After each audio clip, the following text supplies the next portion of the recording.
നമസ്കാരം. മലയാളി വാർത്ത ഇൻസൈഡിലേക്ക് സ്വാഗതം.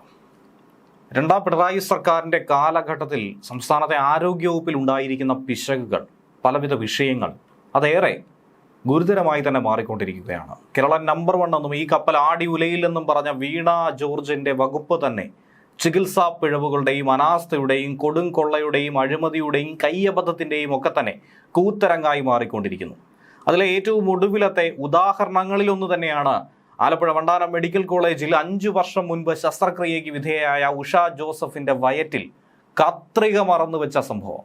ഒട്ടും തന്നെ ന്യായീകരിക്കാൻ കഴിയുന്ന വിഷയമല്ല എന്നിരുന്നിട്ട് പോലും 50 കൊല്ലം വേണമെങ്കിലും ആ കത്രിക അവിടെ തന്നെ ഇരിക്കും, യാതൊരു കുഴപ്പവും പറ്റില്ല എന്നൊരു ഡോക്ടർ പറയുന്നെങ്കിൽ അത് എത്രത്തോളം സിസ്റ്റത്തിൻ്റെ പിഴവാണെന്നുള്ളത് ജനങ്ങൾ മനസ്സിലാക്കേണ്ടതാണ്. ഓരോ തവണ ഇത്തരത്തിൽ പിഴവുകൾ സംഭവിക്കുമ്പോഴും പറയുന്ന സ്ഥിരം പല്ലവിയുണ്ട്: റിപ്പോർട്ട് തേടിയിട്ടുണ്ട്, നടപടിയെടുക്കും. ആ പതിവ് പല്ലവിയല്ലാതെ കുറ്റക്കാർക്കെതിരെ ശക്തമായ നടപടിയോ താക്കീതോ മറ്റ് സംവിധാനങ്ങളോ കൈക്കൊള്ളാൻ ഇതുവരെയും സർക്കാർ സംവിധാനങ്ങൾക്ക് കഴിയുന്നില്ല. സിസ്റ്റം പരാജയപ്പെട്ടിരിക്കുന്നു എന്നുള്ളതാണ് ഇതിലൂടെ മനസ്സിലാക്കേണ്ടത്. എന്തായിരുന്നാലും ഈ 5 വർഷം വയറ്റിൽ കത്രികയുമായി ജീവിച്ച പുന്നപ്ര സ്വദേശിനിയായ ഉഷ ജോസഫിൻ്റെ ശസ്ത്രക്രിയ ഇന്ന് വിജയകരമായി ഒരു സ്വകാര്യ ആശുപത്രിയിൽ വെച്ച് പൂർത്തീകരിച്ചിട്ടുണ്ട്. ഡോക്ടർമാരുടെ അനാസ്ഥയെ തുടർന്ന് 5 വർഷമായി വയറ്റിൽ ഈ കത്രികയും കൊണ്ട് പെടാപ്പാട് പെടുകയാണ് ഉഷ. കൊച്ചിയിലെ അമൃത ആശുപത്രിയിൽ വെച്ച് ഉച്ചയോടെ നടന്ന ശസ്ത്രക്രിയയിലാണ് വയറ്റിലുണ്ടായിരുന്ന ആർട്ടറി ഫോർസെപ്സ് എന്ന് അറിയപ്പെടുന്ന ഈ കത്രിക, ഒരു പ്രത്യേക തരത്തിലുള്ള കത്രിക പുറത്തെടുത്തത്. ഇത് പുറത്തെടുത്തപ്പോൾ തന്നെ ഞെട്ടലായിരുന്നു ഉണ്ടായത്. അതിൻ്റെ ചിത്രങ്ങളും ഇതിനോടകം തന്നെ പുറത്തു വരുന്നു. ഫോർസെപ്സിൻ്റെ അഗ്രഭാഗം വളഞ്ഞിരിക്കുന്ന തരത്തിലാണ്. ആ അഗ്രഭാഗം ഒടിഞ്ഞ് 2ആയി മാറി എന്നാണ് മനസ്സിലാക്കാൻ കഴിയുന്നത്. ശനിയാഴ്ച ഉച്ചയ്ക്ക് തന്നെ കത്രിക അമ്പലപ്പുഴ ഡിവൈഎസ്പിക്ക് കൈമാറുകയും ചെയ്തു. കേസ് നിലവിലുള്ളതിനാൽ ഈ കത്രികയാണ് തൊണ്ടിമുതൽ, കേസിലെ ഏറ്റവും പ്രധാനപ്പെട്ട മുതൽ. അതീവ ജാഗ്രതയോടെ ആയിരുന്നു ഈ നടപടി സ്വീകരിച്ചത്. വയറ്റിൽ കുടുങ്ങിയ കത്രിക പുറത്തെടുക്കാൻ വേണ്ടി കൊച്ചിയിലെ അമൃത ആശുപത്രിയിൽ ഉഷയെ നേരത്തെ അഡ്മിറ്റ് ചെയ്തിരുന്നു. ഇന്ന് ശസ്ത്രക്രിയയ്ക്ക് വിധേയമാക്കി. സംഭവത്തിൽ പോലീസ് കേസ് എടുത്തത് കൊണ്ട് തന്നെ 2 സർക്കാർ ഡോക്ടർമാരുടെ സാന്നിധ്യത്തിലായിരുന്നു ഈ ശസ്ത്രക്രിയ സ്വകാര്യ ആശുപത്രിയിൽ നടത്തിയത്. കളമശ്ശേരി ഗവൺമെൻറ് മെഡിക്കൽ കോളേജിലെ 2 ഡോക്ടർമാരാണ് ഈ സമയത്ത് കൂടെ ഉണ്ടായിരുന്നത്.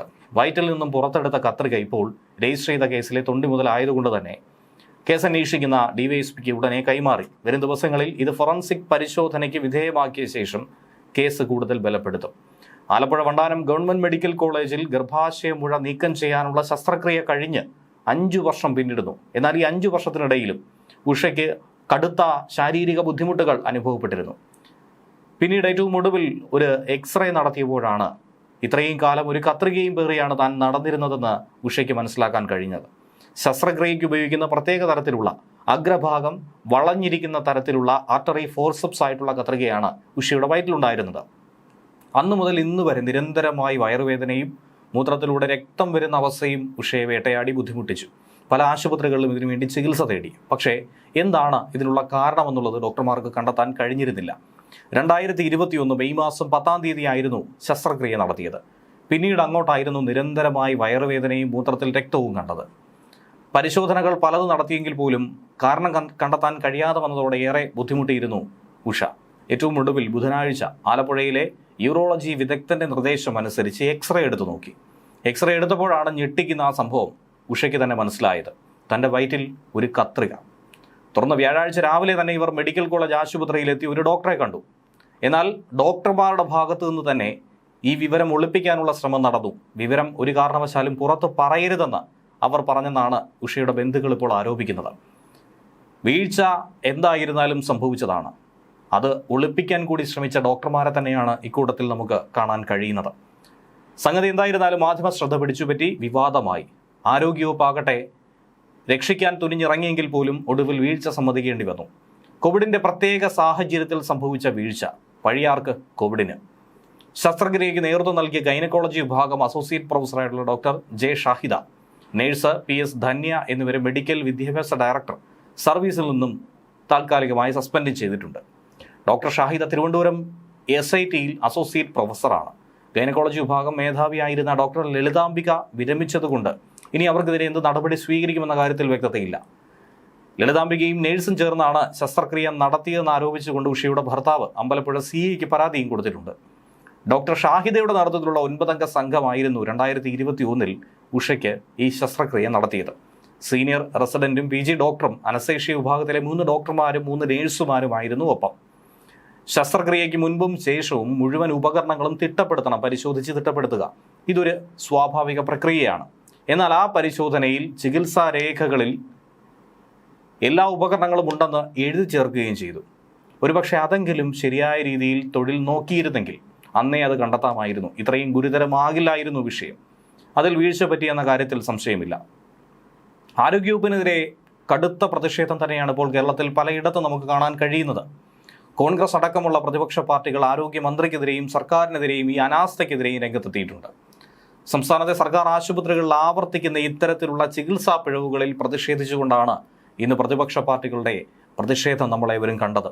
ഒരു കുഞ്ഞിൻ്റെ കൈ നഷ്ടപ്പെട്ടതും ഇന്നിപ്പോൾ ഏറ്റവും ഒടുവിൽ ഒരു ഗർഭിണിയായ യുവതിയുടെ ജീവൻ നഷ്ടപ്പെട്ട സംഭവവും, അങ്ങനെ നിരവധി വിഷയങ്ങൾ നമുക്ക് മുന്നിലേക്ക് എത്തുന്നു. എണ്ണിയാൽ ഒടുങ്ങാത്ത പിഴവുകൾ, അനാസ്ഥ. ആരോഗ്യവകുപ്പിൻ്റെ ഭാഗത്തുനിന്നുണ്ടാകുന്ന ഇത്തരത്തിലുള്ള ഗുരുതര വീഴ്ചയെ എന്തുകൊണ്ട് ആരോഗ്യമന്ത്രി ഗൗരവകരമായി നോക്കി കാണുന്നില്ല? മന്ത്രിയുടെ രാജി ആവശ്യപ്പെട്ടുകൊണ്ടുള്ള പ്രതിഷേധം തന്നെയാണ് ഇന്ന് കാണാൻ കഴിയുന്നത്. 2021 ജൂൺ മുതൽ 2025 നവംബർ വരെയുള്ള കണക്കനുസരിച്ച് 43 തവണയാണ് ആരോഗ്യമന്ത്രി വീണ ജോർജ് ചികിത്സാ പിഴവുകളിൽ റിപ്പോർട്ട് തേടിയിട്ടുള്ളത്. ഈ പറയുന്ന 4 വർഷത്തിനിടയിൽ 40-ലധികം തവണ. ശരാശരി പരിശോധിച്ചാൽ മാസത്തിൽ ഒരു പിഴവെങ്കിലും സംഭവിച്ചതിൽ റിപ്പോർട്ട് തേടാൻ മന്ത്രി ശ്രമിച്ചിട്ടുണ്ട്. റിപ്പോർട്ട് ചെയ്യപ്പെടാത്ത, ഇനിയും ഉഷയെപ്പോലെ കണ്ടെത്താൻ കഴിയാത്ത പിഴവുകൾ എവിടെയൊക്കെ സംഭവിച്ചിട്ടുണ്ടോ എന്നുള്ളത് ഇനി അടുത്ത ദിവസങ്ങളിൽ അറിയാം. ഈ റിപ്പോർട്ടുകൾക്ക് ശേഷമുള്ള നടപടികൾ പരിശോധിച്ചാൽ അതുമേറെ വേദനിപ്പിക്കുന്നതാണ്. പ്രധാനപ്പെട്ട 19 പരാതികളിൽ 10 എണ്ണത്തിന് മാത്രമാണ് റിപ്പോർട്ട് കിട്ടിയത്.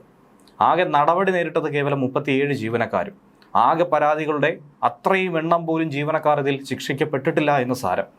മെഡിക്കൽ കോളേജുകളിലെ 25 പരാതിയിൽ 23 റിപ്പോർട്ട് സമർപ്പിച്ചു. പക്ഷേ നടപടിയെടുത്തത് വെറും 4 ഡോക്ടർമാർക്കും 3 സ്റ്റാഫ് നേഴ്സുമാർക്കുമെതിരെ മാത്രം.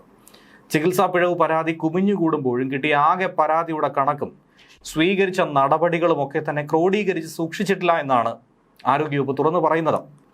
തുടർ ചികിത്സയിലും സഹായധനത്തിലും ഒന്നും തന്നെ കണക്ക് ഇതുവരെയും തിട്ടപ്പെടുത്താൻ കഴിഞ്ഞിട്ടില്ല. ആരോഗ്യമന്ത്രിയുടെ പ്രധാന ജോലി എന്ന് പറയുന്നത് ഇത്തരം വിഷയങ്ങൾ ഉണ്ടാകുമ്പോൾ മാധ്യമങ്ങളുടെ മുന്നിൽ കണ്ണിൽ പൊടിയിടാനുള്ള റിപ്പോർട്ട് തേടൽ. എന്ത് പരാതി ഉയർന്നാലും റിപ്പോർട്ട് ആവശ്യപ്പെടും. അതിനുശേഷം നടപടി സ്വീകരിക്കുമെന്ന ഗിമ്മിക്ക്. എന്നാൽ റിപ്പോർട്ട് തേടുക എന്നതല്ലാതെ ആ പരാജയപ്പെട്ട് കിടക്കുന്ന, ശരിയായ രീതിയിൽ പ്രവർത്തിക്കാത്ത സിസ്റ്റത്തെ നന്നാക്കാനൊന്നും തന്നെ ആരോഗ്യമന്ത്രി തേടുന്നില്ല എന്നാണ് ആക്ഷേപം. ഇതിനിടയിൽ തന്നെ നമുക്കറിയാവുന്ന ഒരു വിഷയമാണ് തിരുവനന്തപുരം മെഡിക്കൽ കോളേജിൽ ചികിത്സ കിട്ടാതെ ഹൃദയരോഗിയും SITയിൽ അണുബാധയെ തുടർന്നൊരു യുവതിയും മരണപ്പെട്ട വാർത്ത. ഈ അടുത്തായിരുന്നു അതേക്കുറിച്ചുള്ള വിവരങ്ങൾ പുറത്തു വന്നത്. യുവതിയുടെ നെഞ്ചിൽ ഗൈഡ് വയർ കുടുങ്ങിയ സംഭവം അതും നമുക്കറിയാവുന്നതാണ്. ഇതിലൊന്നും ഇതുവരെ ഈ നടപടി സ്വീകരിച്ചിട്ടില്ല. വിളപ്പിൽശാലയിൽ ഒരു ബിസ്മീർ മരണപ്പെട്ടതും നെടുമങ്ങാട് സിസേറിയന് പിന്നാലെ കുഞ്ഞു മരിച്ചതും വയനാട് പ്രസവം കഴിഞ്ഞ യുവതിയുടെ വയറ്റിൽ പഞ്ഞി മറന്നു വെച്ചതുമൊക്കെ തന്നെ ഈ അടുത്ത് നമ്മൾ വായിച്ചു മറന്ന വാർത്തകളായിരുന്നു. അതിൻ്റെയും റിപ്പോർട്ട് തേടുകയാണ് ആരോഗ്യവകുപ്പ് മന്ത്രി നടത്തിയിരിക്കുന്നത്. എന്തായിരുന്നാലും 2026 വരെയുള്ള കണക്ക് പരിശോധിച്ചാൽ, ഈ ആരോഗ്യമന്ത്രിയുടെ കാലയളവിലുള്ള റിപ്പോർട്ട് തേടൽ പരിശോധിച്ചാൽ 50 പിന്നീട് വന്ന കാര്യത്തിൽ സംശയമില്ല. ഈ കണക്കുകളൊക്കെ തന്നെ പറയുമ്പോൾ 50-നപ്പുറം പോയിരിക്കുന്നു. സംസ്ഥാനത്തെ പല ആശുപത്രികളിലും അനാസ്ഥ ഇങ്ങനെ നീണ്ടു പൊക്കോണ്ടിരിക്കുകയാണ്. പലതും പരാതിയാകുന്നില്ല എന്ന് മാത്രം, പലതും പല രീതിയിലും പുറത്തു വരാതെയും ചിലതൊക്കെ തന്നെ പരിഹരിച്ചു വിടുന്നതുമായിട്ടുള്ള സംഭവങ്ങൾ. 2017 കോഴിക്കോട് മെഡിക്കൽ കോളേജിൽ നടന്ന പ്രസവ ശസ്ത്രക്രിയയ്ക്കിടയിൽ കോഴിക്കോട് താമരശ്ശേരി സ്വദേശിനി ഹർഷീനയുടെ വയറ്റിൽ ആർട്ടറി ഫോർസെപ്സ് എന്ന കത്രിക മറച്ചുവെച്ച സംഭവം. 5 വർഷത്തിന് ശേഷം വയറ്റിനുള്ളിലെ കത്രികയാണ് ഈ ബുദ്ധിമുട്ടിന് കാരണമെന്ന് കണ്ടെത്തി. സെക്രട്ടേറിയറ്റിന് മുന്നിൽ വരെ പരാതിയുമായി എത്തിയിട്ട് പോലും ഇതുവരെയും അതിൽ ഒന്നും തന്നെ സംഭവിച്ചിട്ടില്ല. തിരുവനന്തപുരം ജില്ലാ ആശുപത്രിയിൽ 2023 മാർച്ചിൽ നടത്തിയ ശസ്ത്രക്രിയയിൽ നെഞ്ചിൽ ഗൈഡ് വയർ കുടുങ്ങിയ കാട്ടാക്കട സ്വദേശിനിയായിട്ടുള്ള സുമയ ആരോഗ്യവകുപ്പിനെതിരെ നടപടി സ്വീകരിച്ച് രംഗത്ത് വന്നെങ്കിൽ പോലും അതിലും നിർവാഹമുണ്ടായില്ല. കീഹോൾ വഴി ഗൈഡ് വയർ നീക്കം ചെയ്യാനുള്ള ശ്രമം നടത്തിയെങ്കിലും അത് പരാജയപ്പെട്ടു. ഇനി അതുമായി തന്നെയാണ് മുന്നോട്ടുള്ള ജീവിതം. ഗൈഡ് വയർ എടുത്ത് കളയേണ്ടതില്ല, എടുത്ത് കളഞ്ഞില്ലെങ്കിലും പ്രത്യേകിച്ച് കുഴപ്പമൊന്നുമില്ല എന്നാണ് ഡോക്ടർമാർ പറഞ്ഞ് അവസാനിപ്പിക്കുന്നത്. ഇനി പാലക്കാട് വിനോദിനി എന്ന 9 വയസ്സുള്ള കുഞ്ഞിൻ്റെ ഒരു കൈ മുറിച്ചു മാറ്റിയ സംഭവം നമുക്കറിയാവുന്നതാണ്. ഏറെ വേദനിപ്പിക്കുന്ന വിഷയം. ഇനി ആ ജീവിതകാലം മുഴുവൻ ആ കുഞ്ഞ് ആ വിഷമവുമായി പേര് തന്നെയാണ് ജീവിക്കേണ്ടത്. കളിക്കുന്നതിനിടയിൽ ഒന്ന് വീണ് പരിക്കേറ്റതാണ്. കുട്ടിയുടെ കയ്യിൽ പാലക്കാട് ജില്ലാ ആശുപത്രിയിലെ ഡോക്ടർ പ്ലാസ്റ്റർ ഇട്ടു. കയ്യിലാകട്ടെ പഴുപ്പേറെ വ്യാപിച്ചു. അതോടെ അവർക്കിനി പറ്റില്ല എന്ന് പറഞ്ഞു. കോഴിക്കോട് മെഡിക്കൽ കോളേജിൽ എത്തിച്ചപ്പോൾ കുഞ്ഞിൻ്റെ കൈമുട്ടിന് താഴെ വെച്ച് അത് മുറിച്ചു മാറ്റേണ്ടി വന്നു. എന്ത് അനാസ്ഥയാണെന്നുള്ളത് ഓർക്കണം. ഒരു കുഞ്ഞിൻ്റെ ജീവിതം തന്നെ മാറ്റിമറിച്ചിരിക്കുന്നു. ആരോഗ്യവകുപ്പ് തിരിഞ്ഞു നോക്കാത്തതുകൊണ്ട് പ്രതിപക്ഷ നേതാവ് വി ഡി സതീശൻ തന്നെ ഇടപെട്ട് കൃത്രിമ കൈ വെച്ച് പിടിപ്പിക്കാൻ ശ്രമിച്ചപ്പോൾ ആ സമയത്താണ് സർക്കാർ ഇടപെട്ട് മറ്റു പല നീക്കങ്ങളിലേക്കും കടന്നു വന്നത്. വയനാട് മെഡിക്കൽ കോളേജിൽ പ്രസവിച്ച യുവതിയുടെ ശരീരത്തിൽ നിന്നും 75 ദിവസത്തിന് ശേഷമാണ് ഒരു തുണിയുടെ കഷ്ണം പുറത്തു കിട്ടിയത്. അത് കഴിഞ്ഞ മാസം റിപ്പോർട്ട് ചെയ്ത വാർത്ത. മാനന്തവാടിയിൽ 2023 ഫെബ്രുവരിയിൽ മെഡിക്കൽ കോളേജിൽ വെരിക്കോസ് വെയിൻ ചികിത്സയ്ക്കെത്തിയ പെരിയ സ്വദേശിയായിട്ടുള്ള ഹാഷിമിന് ചലനശേഷിയും അതുപോലെ സർക്കാർ ജോലിയും ഇത്തരത്തിൽ നഷ്ടമായി. വലതുകാലിലെ ഞരമ്പിന് പകരം മറ്റൊരു ഞരമ്പ് ഡോക്ടർമാർ മുറിച്ചു മാറ്റി കളഞ്ഞു. ഒന്ന് ആലോചിച്ച് നോക്കുക. കോന്നി മെഡിക്കൽ കോളേജിൽ കൈയൊടിഞ്ഞതിനെ തുടർന്ന് പ്ലാസ്റ്റർ ഇട്ട 9ാം ക്ലാസ് വിദ്യാർത്ഥിയുടെ കൈ വളഞ്ഞുപോയെന്ന് പറഞ്ഞ് പോലീസിനെ സമീപിച്ച രക്ഷകർത്താക്കളെ നമുക്കറിയാവുന്നതാണ്. അരൂപ്പാലം സ്വദേശി ഷാജഹാൻ തൻ്റെ മകൻ തൻസീറിനുണ്ടായ ദുരവസ്ഥയാണ് എടുത്തു പറഞ്ഞത്. ആരോഗ്യവകുപ്പിനെതിരെ നടപടി സ്വീകരിക്കണമെന്ന് ആവശ്യപ്പെട്ടെങ്കിലും പകരം ഫിസിയോതെറാപ്പി ചെയ്ത് നന്നാക്കിയെടുക്കാനായിരുന്നു ഡോക്ടർമാരുടെ ഉപദേശം. ഇത്തരത്തിലുള്ള സംഭവങ്ങൾ അനവധിയാണ്, പറഞ്ഞാൽ പോലും അവസാനിക്കില്ല. എന്തുകൊണ്ടാണ് ഇത്തരം അനാസ്ഥ സംഭവിക്കുന്നത്? ഒന്ന്, കൃത്യമായി ആലോചിച്ച് ജാഗ്രതയോടുകൂടി കാര്യപ്രാപ്തിയോടുകൂടി തൻ്റെ തൊഴിൽ ചെയ്തു കഴിഞ്ഞാൽ ഇത്തരം അനാസ്ഥകൾ സംഭവിക്കില്ല. തുടർ ചികിത്സ സ്വകാര്യ ആശുപത്രിയിലേക്കാണ് ഇപ്പോൾ ഏറ്റവും ഒടുവിൽ നമ്മൾ ഉഷയുടെ കാര്യത്തിൽ കണ്ടത്. എന്തുകൊണ്ട് സർക്കാർ ആശുപത്രിയെ വിട്ടൊഴിഞ്ഞ് സ്വകാര്യ ആശുപത്രിയിലേക്ക് ജനങ്ങൾ ഓടുന്നു എന്ന് ചോദിച്ചാൽ അതിനുള്ള ഉത്തരവും ഇത് തന്നെയാണ്: ഈ ജാഗ്രത കുറവ്, അനാസ്ഥ. എന്നാൽ ഇത് സംഭവിച്ചിട്ട് പിന്നീടുള്ള ആക്ഷേപം കേൾക്കൽ, കയ്യൊടിയൽ, സർക്കാരിൻ്റെ ഭാഗത്തു നിന്നും മുഖം തിരിക്കൽ, ഇതൊക്കെ തന്നെയാണ് ഇത്തരത്തിൽ സ്വകാര്യ ആശുപത്രികൾ തഴച്ചു വളരാനുണ്ടാകുന്ന കാരണം.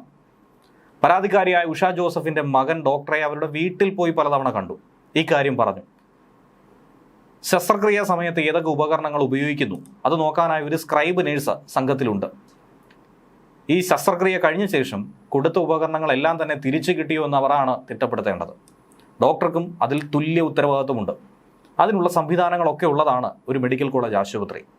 അതുകൊണ്ട് തന്നെ ഇതിൽ നിന്നും ആർക്കും ഒഴിവുകഴിവുകൾ പറഞ്ഞ് ഒഴിഞ്ഞു മാറാൻ കഴിയില്ല. കത്രിക 50 വർഷം വയറ്റിൽ നിന്നാൽ പോലും കുഴപ്പമില്ലെന്ന്, ഒരു കാരണവശാലും പ്രശ്നമില്ല എന്നാണ് ഒരു ഡോക്ടർ പറഞ്ഞിരിക്കുന്നത്. അങ്ങനെയൊക്കെ പറഞ്ഞാണോ ഇത്തരം ഗുരുതരമായ വിഷയങ്ങളെ നിസ്സാരവൽക്കരിക്കേണ്ടത്? സ്വന്തം തൊഴിലോട് അവർ കാട്ടുന്ന അനാദരവായി തന്നെയാണ് ഇതിനെ മന്ത്രി വീണ ജോർജും പറഞ്ഞിരിക്കുന്നത്. എത്ര നിസ്സാരമായ ഉത്തരവാദിത്തമില്ലാത്ത സമീപനം ഡോക്ടർ സ്വീകരിച്ചു എന്നാണ് മന്ത്രി ചോദിക്കുന്നത്. എന്തായിരുന്നാലും വിദഗ്ധ സംഘത്തെ ഏർപ്പെടുത്തി അന്വേഷണം നടത്തുമെന്നൊക്കെ തന്നെ മന്ത്രി പറയുന്നുമുണ്ട്. ന്യൂസ് ഡെസ്ക് വെള്ളി വാർത്ത ഇൻസൈഡ്.